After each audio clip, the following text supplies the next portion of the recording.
dəfəsində biz buna qrup açdıq. 3-cü kursda bunun ad gününü keçirmək üçün. Elə oldu ki, o ad günü istəmirəm. Niyə ad günü keçirdiniz dərsini eləyirdi. Çünki ailəsində evində problem oldu və bizə yansıtdı bunu. Başa düşürəm, ailəndə evində problem ola bilər, atanana əsəbləşə bilərsən, amma bizə yansıtmaq düzgün deyildi. Biz də bunu o qədər plan eləmişdik, bunu Allah eləyək, bunu eləyək. Elə oldu ki, orada danışdıq ki, düzgün eləmədi falan. Bu qız qrupumuzda da çox güvəndiyimiz bir qız var idi. Onun da adını nə qoyaq? Z qoyaq. Z-yə biz çox güvənirdik, dəhşət dərəcədə çox güvənirdik. X bizim düşmənimiz olub, sonradan bizə yaxınçılıq eləyirdi, amma bu Z qabaqcadan, yəni bizlə olan bir insan idi. Bunlar altdan, yəni iş qarışdırırlarmış, götürüb bir gün dərsdən çıxanda bütün mesajları bunlar getdilər. Bir an evə getdim, dostumda işi var idi, biz 4'ümüz idik. Getdi və mən də getdim, onun işi var idi, neysə. 2 qız getdilər, onsuz da dərsdən tez çıxmışıq, gedək, neysə, baxaq. Getdilər Zeynə X və getdiyi zaman bizimlə mesajımıza baxır. Z nəfəri nə cavab verir falan. X yaxın dostumdan arası çox yaxşı idi və götürüb yıxdı ki, niyə mənim arxamca belə danışmısınız, eləmişsiniz, bütün SS-ləri öz mesajlarını silib Z X-ə göstərib.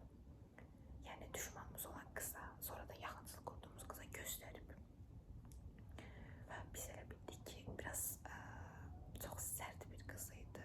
Düşman olduğumuz, sonra da yaxın olduğumuz madruqamız çox sərt qız idi. Dedik, yəqin nəsə deyibdi, mesajları göstərsin, eləsin. Çünki o qrup gedib bu şey, bəlkə də dekabr ayı idi, bəlkə də yanvar ayı idi. Yəni üstündən neçə ay keçib bunun. O şey başladı, bunu əlində kozur kimi istifadə eləməyə. Mən bilirəm, mənim arxamca danışması eləmiş, hər dəfə bunu nəsə olanda üzümüzə vururdu. Biz də bunu Zeynin elədiyini bilmirdik. Sonra elə söhbətlər olurdu ki, bir dənə Zeyyə danışdığımız söhbətlər idi. Sonra üstü açıldı ki, həmin qız Z, yəni bizdən olan yaxın qız buna hər şeyimizin nöqtəsinə qədər deyilmiş. Mən bundan otururdum və elə söhbətlər var idi ki, məsələn, ailəvi söhbətlər, elə söhbətlər var idi ki, evimin içini söhbətini mən sabah bir gün X-dən eşidirdim ki, yəni, sənin evində problem var, sən niyə demirsən bizə, nə bilim, nə. Mən də oturdum, ən yaxın madruqamla danışdım ki, yəni, bunların arasında nəsə var ki, kimsə nəsə deyirmi, yoxsa öz aralarında plan mı qurublar ki, çünki hər söhbəti bilirlər. Madruqam da dedi ki, mənə keçən dəfə danışdı, bəs dedi ki, həmin Z-yə çox güvənməyin, hər şeyiniz gəlib mənə deyir. Həyatda heç kimə güvənmək lazım deyil həqiqətən. Və mən ilk dost qırıntımı yaşamışdım, xəyanətimi yaşamışdım, bu ikinci oldu. Buna da çox güvənirdim, özdə eyni bürcük, çox səmimi qızdı, yəni üzünə baxanda deməzdən ki, bu arada belə hərəkətlər eləyirmiş falan, çox səmimi, çox yaxın qızdı. 6 qrupdan bizə qalan 3 qız arasında bir dənə oydu, yaxın olan. O da belə hərəkət elədi, sonra yavaş başladı bizim qurduğumuz münasibətlər, məsələn deyirəm, dostumla aramıza girməyə başladım. Dostumun münasibətinə yavaş müdaxilə eləməyə başladılar. Bu da onun qovumuyla, ən yaxın dostumun qovumuyla tanışırdılar, münasibət yaşayırdılar və onların da arasını vurdular. Hal-hazırda qız üstünamı gördü zaten, o heç, yenə ürəyimiz rahatdı, ondan sanırım. Sonra başlayırmış mənim ev söhbətimi, mənim burada mən yazma heç kim bilmirdi. Məsələn, yeri gəlsə, elə bilirəm ki, yəni heç kim bilmir, amma halbuki artıq onun sayəsində bütün qrupumuzda uşaqlar bilirdi. Hər şeyimizdi, yəni sadəcə bir misal çəkdim. Və elə oldu ki, biz praktika vaxtında həmin qızla bu elə bir məsələn deyirəm, başqa bir yerə düşübdü. Mən düşmüşəm öz evimin yanına, o digər qızla da bu Zeynə X eyni yerə düşüb, ən yaxın madruqam başqa bir yerə düşüb, uzağa düşübdü. Mən də evimin yanına düşmüşəm və görüşə bilmirdik. Görüşdüyümüz andan etibarən də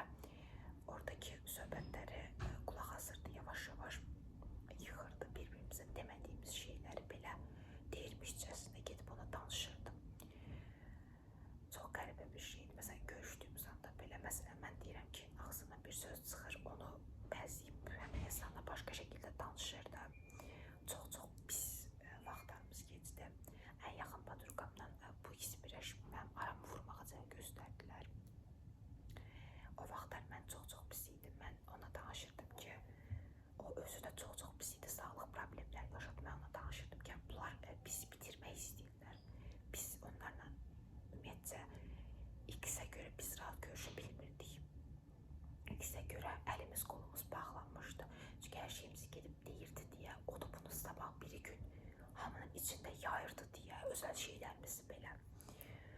Lap əvvəlcədən olan özəl şeylərimizi belə, ailə məsələsi mənim ən əsas yerimdir. Bunu saymırdılar və deyirdilər. Necə gəldiyi kimi hamının içərisində yaydığına görə biraz əlimiz qolumuz bağlıydı. Biz dostumla bir dəfə yaxın gördüyüm insandı da, yəni hər gün demək olar ki, gördüyüm insandı. Görüşdük və onun da xəbər olmuşdu, həmin dostumu burnundan gətirmişdim.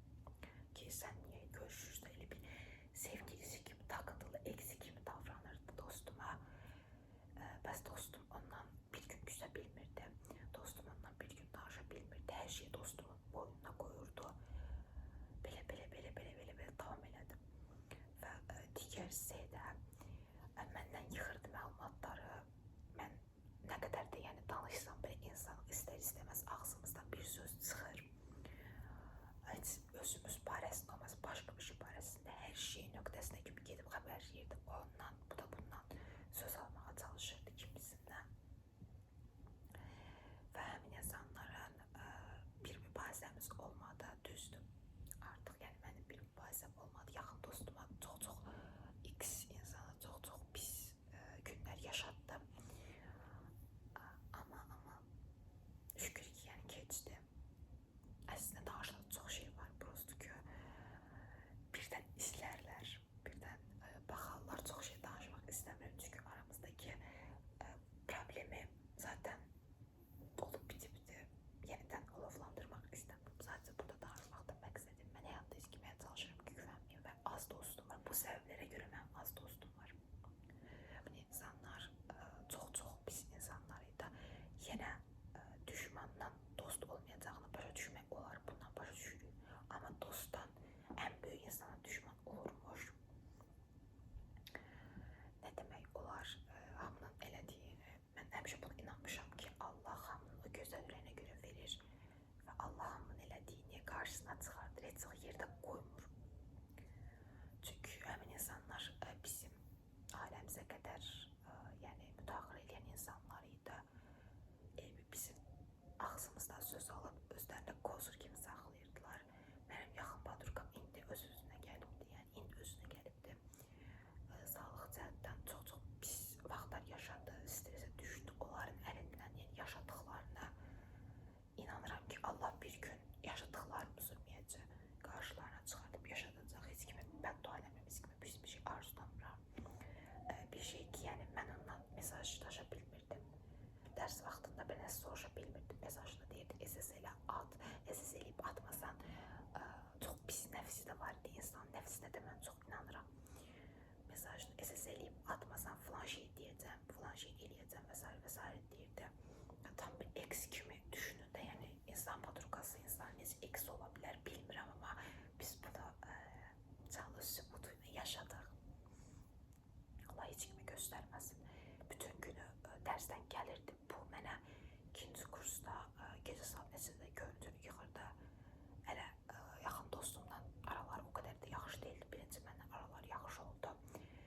Görüntünü yığırdı. Mənim ailəm məsələn gecə saat 3-də 4-də kimlə danışırsan, qrup yoldaşına, sən bu qrup yoldaşını görmürsənmi deyən insanlar, çünki iş insanlardılar və narahat etmək də istəmirdim onları. Onlar da özdən narahat olurdu istər-istəməz. Mən bundan gecə saat 3-də görüntünü danışım məsələn.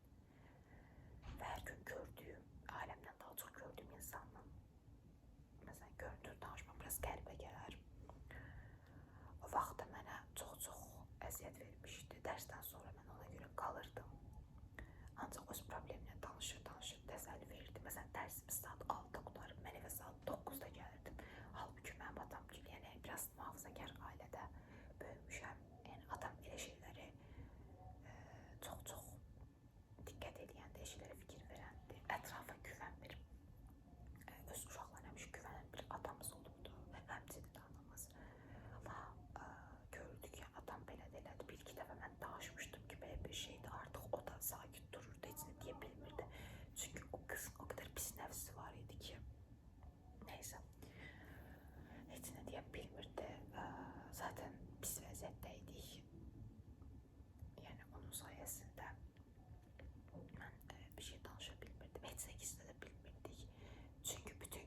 mesajları dostumla bir otururdu ve telefon bütün gün ondaydı. Yani nəsə yazanda eləyəndə deyirdi ki, artıq nəsə yazma, qurban olum, bu söz deyirdi. Nə bilim, mən də yaza bilmirdim. Onsuz da 7-24 telefondaydılar, danışırdılar, eləyirdilər. Məsələn, Güldən sorur, necə olacaq, Gülü nə düşünür, məsələn, mənim münasibətim barəsində və s. və s. və s. və s. Kimisindən mən də deyirdim, yaxın dostuma məni qatma araya, o yazıqda neynəsin, heç nə eləyə bilmirdim. Sonra praktika ərifəmizdə həmin qız, yəni X, Z'nin onun arxasında danışdıqlarını eşitdi və bizdən dedi ki, bəs belə bir söhbət olub. Mən də direkt dedim ki, olub. Çünki mən burada məndən öncə, daha doğrusu dostum demişdi, olub. Hətta deyir, oğlanların yanında danışmışdı ki, bəs o qız yaxşı deyil, filan filan filan. Bunların araları düşü yavaş-yavaş dəyməyə başladı. Çünki ikisi də bir-birindən təhlükəli, ikisi də bir-birindən çox pis insanlar idi. İndi danışmaqlarına baxmayın, indi danışırlar bu arada Zeynə X.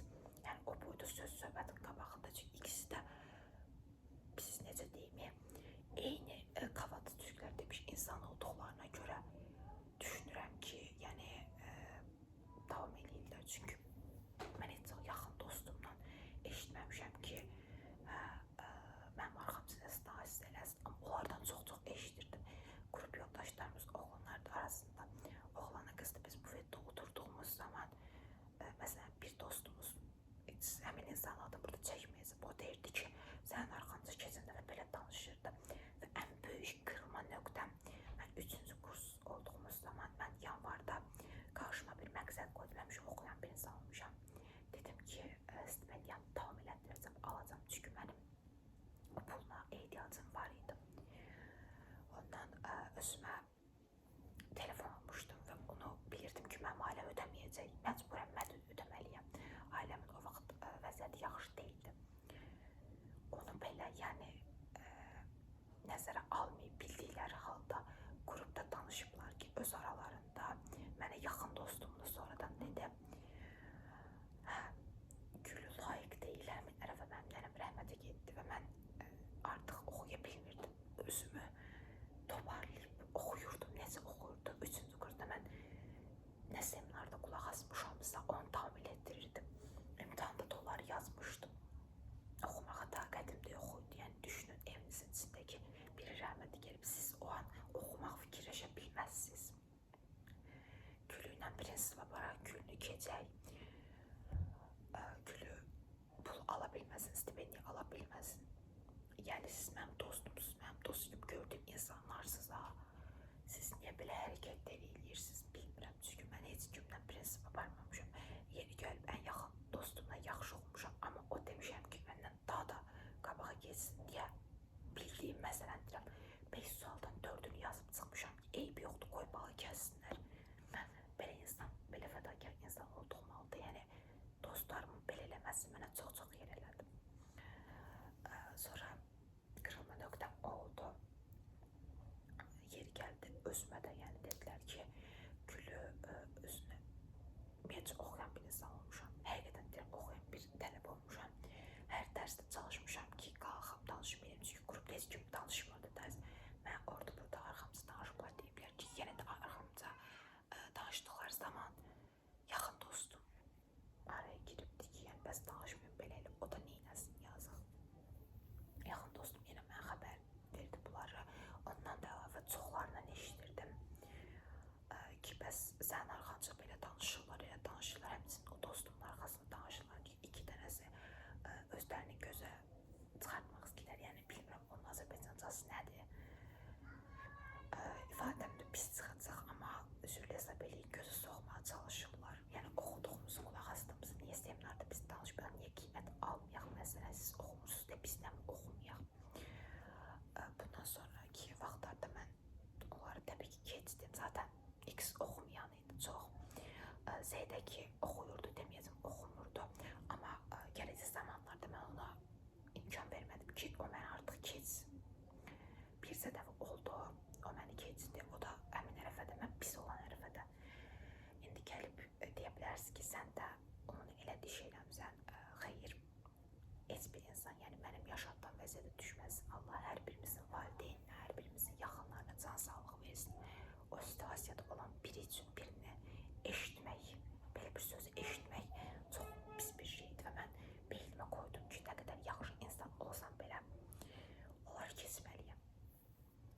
şükür.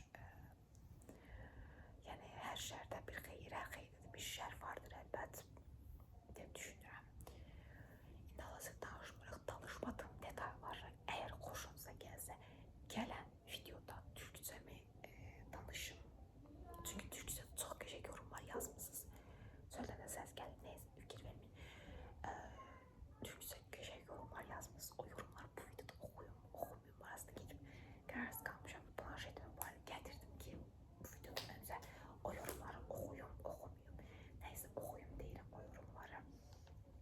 Bir də onu qeyd eləmək istəyirəm ki, çalışın həyatda heç kəsə güvənməyin və heç kəslə çox səmimilik qurmayın. Yaxşı görünənlər hər zaman yaxşı deyildir. 2-3 nəfər olsun həyatınızda, yəni çox ətrafa ehtiyac yoxdur.